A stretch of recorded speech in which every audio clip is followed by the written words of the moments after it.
Hello all. Welcome to make for everyone. Ramzan నెల start అయ్యింది అంటే మనందరికీ ఫస్ట్ గుర్తొచ్చేది హలీమే కదా! రంజాన్ నెల మొత్తం మీద మనం తినే 1, 2 సార్ల కోసం ఎక్కడ బావుంటుందో దీని టేస్ట్ అనేది ఎంక్వైరీ చేసి మరీ తింటూ ఉంటాం కదా!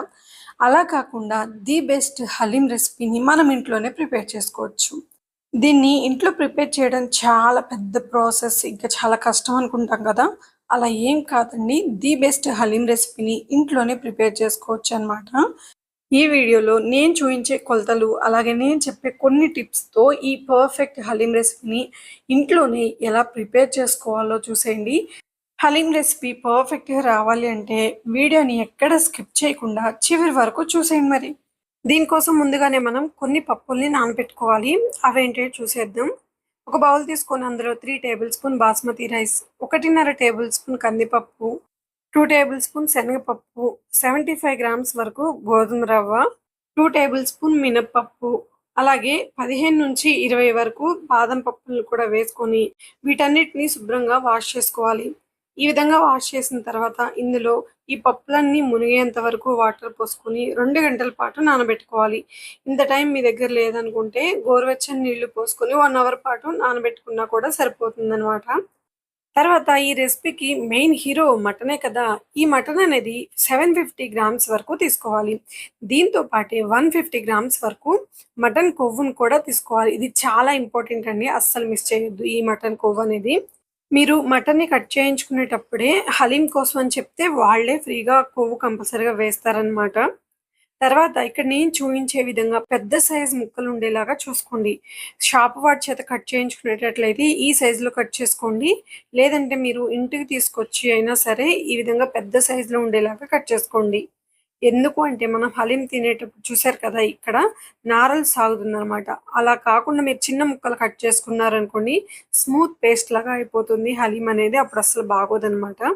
అందుకని ఇక్కడ నేను చూయించే విధంగా పెద్ద సైజ్ ముక్కల్ని కట్ చేసుకోండి. తర్వాత ప్రెషర్ కుక్కర్‌లో మనం ముందుగానే 2 అవర్స్ పాటు నానబెట్టించుకున్న ఈ పప్పు దినుసులన్నిటిని వాటర్‌తో సహా కుక్కర్‌లో వేసుకోవాలి. తర్వాత ఈ కుక్కర్‌ని స్టవ్ పై పెట్టుకొని ఒక విజిల్ వచ్చేంత వరకు హై ఫ్లేమ్ మీదే కుక్ చేసుకోవాలి. తర్వాత మంటని లో ఫ్లేమ్ మీద పెట్టుకొని ఒక 10 మినిట్స్ పాటు కుక్ చేసుకొని పక్కన పెట్టుకోవాలి. తర్వాత వేరొక ప్రెషర్ కుక్కర్‌లో 150 గ్రామ్స్ వరకు ఆయిల్, అలాగే 150 గ్రామ్స్ వరకు నెయ్యిని వేసుకోవాలి. అమ్మో! ఇంత ఆయిల్ ఇంకా ఇంత నెయ్యా? అంతే మరి హలీం అంటే టేస్ట్ ఊరికే రాదు కదా! నెయ్యి వేడెక్కిన తర్వాత 2 మీడియం సైజ్ ఆనియన్స్‌ని పొడవుగా సన్నగా కట్ చేసుకొని వేసుకోండి. ఇవి మరీ లైట్ గోల్డెన్ బ్రౌన్ కలర్ వచ్చేంత వరకు ఫ్రై చేసుకోవాల్సిన అవసరం ఏమి లేదండి. హై ఫ్లేమ్ మీదే ఒక 3-4 మినిట్స్ పాటు ఫ్రై చేసుకుంటే సరిపోతుంది. తర్వాత ఫ్రెష్‌గా రుబ్బి పెట్టుకున్న అల్లం వెల్లుల్లి పేస్ట్‌ని మాత్రమే 3 టేబుల్ స్పూన్ వరకు వేసుకొని పచ్చి వాసన పోయేంత వరకు ఫ్రై చేసుకోండి. తర్వాత ఇందులో మనం పెద్ద ముక్కలుగా కట్ చేసి పెట్టుకున్న 750 గ్రామ్స్ వరకు మటన్, అలాగే 150 గ్రామ్స్ వరకు మటన్ కొవ్వును కూడా వేసుకొని, ఈ మటన్‌ని హై ఫ్లేమ్ మీదే ఒక 4-5 మినిట్స్ పాటు ఫ్రై చేసుకోవాలి. ఈ ముక్క కలర్ చేంజ్ అయ్యేంత వరకు ఫ్రై చేసుకుంటే సరిపోతుందనమాట. చూసారు కదా! ఈ విధంగా కలర్ చేంజ్ అయ్యేంత వరకు ఫ్రై చేసుకోండి. తర్వాత ఇందులో హాఫ్ టేబుల్ స్పూన్ పసుపు, 1.5 టేబుల్ స్పూన్ కారం, అలాగే 2 టేబుల్ స్పూన్ వరకు రాక్ సాల్ట్‌ని వేసుకోండి. ఇవన్నీ వేసుకొని ఒకసారి మిక్స్ చేసుకోండి. తర్వాత ఇందులో 2 ఇంచుల వరకు దాల్చిన చెక్క, 4 ఇలాచి, 5, 6 లవంగాల్ని కచ్చాపచ్చాగా నూరుకొని ఇందులో వేసుకోవాలి. వీటితో పాటే హాఫ్ టేబుల్ స్పూన్ జీలకర్ర, 1 టేబుల్ స్పూన్ మిరియాలు వేసుకోండి. హలీంలో మిరియాలు పంటి కింద తగలటం ఇష్టం లేకపోతే ఈ మిరియాల బదులు హాఫ్ టేబుల్ స్పూన్ మిరియాల పౌడర్‌ని కూడా యూజ్ చేసుకోవచ్చు. తర్వాత ఇందులో ఒక పెద్ద సైజ్ నిమ్మకాయ రసాన్ని తీసుకొని వేసుకోండి. ఆ తర్వాత ఒక హాఫ్ కప్ వరకు పుదీనా, హాఫ్ కప్ వరకు కొత్తిమీర, అలాగే 2 పచ్చిమిర్చిని చీలికలుగా కట్ చేసుకొని వేసుకోండి. హై ఫ్లేమ్ మీదే ఒక 2 మినిట్స్ పాటు ఫ్రై చేసుకొని, ఇందులో ఒక 500 గ్రామ్స్ వరకు వాటర్‌ని పోసుకొని, కుక్కర్ మూత పెట్టేసి హై ఫ్లేమ్ మీదే ఒక విజిల్ వచ్చేంత వరకు కుక్ చేసుకోవాలి. ఆ తర్వాత మంటని లో ఫ్లేమ్ మీద పెట్టుకొని 30 మినిట్స్ పాటు ఈ మటన్‌ని ఉడికించుకోవాలండి. అది ఎన్ని విజిల్స్ వచ్చినా సరే లో ఫ్లేమ్ మీద మాత్రమే 30 మినిట్స్ పాటు ఉడికించుకోవాలి. తర్వాత మనం ముందుగానే ఉడికించి పెట్టుకున్న పప్పులనేవి పూర్తిగా ఉడికిపోయాయి.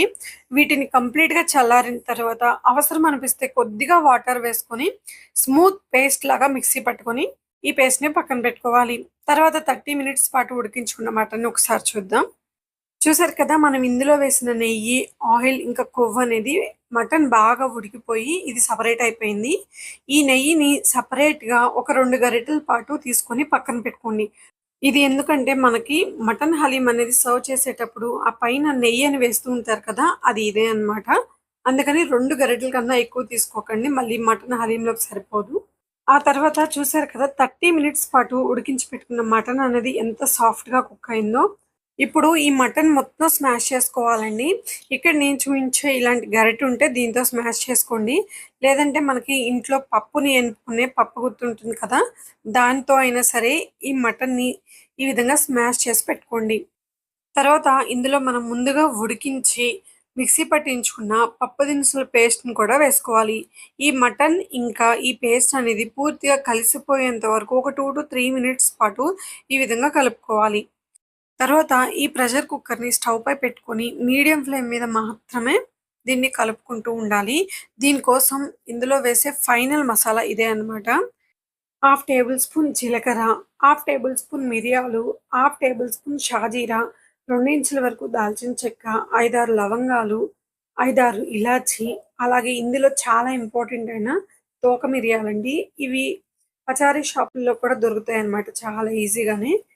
హాఫ్ టేబుల్ స్పూన్ తోక మిరియాలు, అలాగే 2 పచ్చిమిర్చి, ఒక పావు కప్పు వరకు పుదీనా, పావు కప్పు వరకు కొత్తిమీర, హాఫ్ కప్ వరకు రోజ్ పెటల్స్‌ని కూడా వేసుకోవాలి. దీంతో పాటే అరచెక్క నిమ్మరసాన్ని కూడా వేసుకోవాలి. ఇంతేనండి హలీం అనేది చాలా సింపుల్‌గా అయిపోయినట్టు అనిపిస్తుంది కదా! అసలు ప్రాసెస్ అంతా ఇక్కడే అన్నమాట. ఈ మసాలాలన్నీ వేసుకున్నాక మంటని మీడియం ఫ్లేమ్ మీద పెట్టుకొని ఒక 15-20 మినిట్స్ పాటు కంటిన్యూస్‌గా ఈ విధంగా కలుపుతూనే ఉండాలన్నమాట. ఒక 5 మినిట్స్ తర్వాత 7, 8 ఇలాచీని ఈ విధంగా మిక్సీ పట్టుకొని వేసుకోండి. దీంతో పాటే ఒక గుప్పెడు ఫ్రైడ్ ఆనియన్స్‌ని కూడా వేసుకొని ఈ విధంగా కలుపుకోవాలి. ఇదే విధంగా కలుపుకుంటూ 10 మినిట్స్ తర్వాత ఒక 50-100 గ్రామ్స్ వరకు నెయ్యిని కూడా వేసుకోవాలండి. ఇంతేనండి హలీం అయితే పూర్తయిపోయింది. ఇక్కడ మీతో ఒక టిప్ షేర్ చేసుకుందాం అనుకుంటున్నాను. మనం 15 మినిట్స్ కన్నా ఎక్కువ టైం పట్టకుండా ఉండాలి అంటే మనకు ముందుగానే మటన్ ఉడికించేటప్పుడు ఎక్కువ వాటర్ వేయకూడదు. అలాగే పప్పు దినుసులు పేస్ట్ అనేది వాటర్ ఎక్కువ వేసుకొని మిక్స్ చేసుకోకూడదనమాట. అక్కడ వాటర్ ఎక్కువైనాయి అంటే ఇక్కడ మనకి మిక్సింగ్ చేయడం చాలా టైం పడుతుందనమాట. అందుకని వాటర్ అనేది చూసుకొని వేసుకోండి. ఇంతేనండి 15 మినిట్స్ తర్వాత హలీం అనేది పర్ఫెక్ట్‌గా రెడీ అయిపోయింది. మన గరిటెకి కూడా అంటుకోకుండా వస్తుంది అంటే ఇది పర్ఫెక్ట్‌గా రెడీ అయిపోయినట్టే. ఈ స్టేజ్‌లో ఉన్నప్పుడు మీడియం ఫ్లేమ్ మీదే కలపకుండా ఒక 3 మినిట్స్ పాటు అలా వదిలేసేయండి. ఇందులో ఉన్న ఆయిల్ ఇంకా నెయ్యి అనేది సెపరేట్ అయిపోతుందనమాట. అప్పుడు స్టవ్ ఆఫ్ చేసుకొని దీన్ని ఫ్రైడ్ ఆనియన్స్‌తో అలాగే ఫ్రై చేసి పెట్టుకున్న జీడిపప్పులతో సర్వ్ చేసుకోండి. అలాగే వీటితో పాటు మనం ఇందాక నెయ్యిని సెపరేట్‌గా తీసి పెట్టుకున్నాం కదా!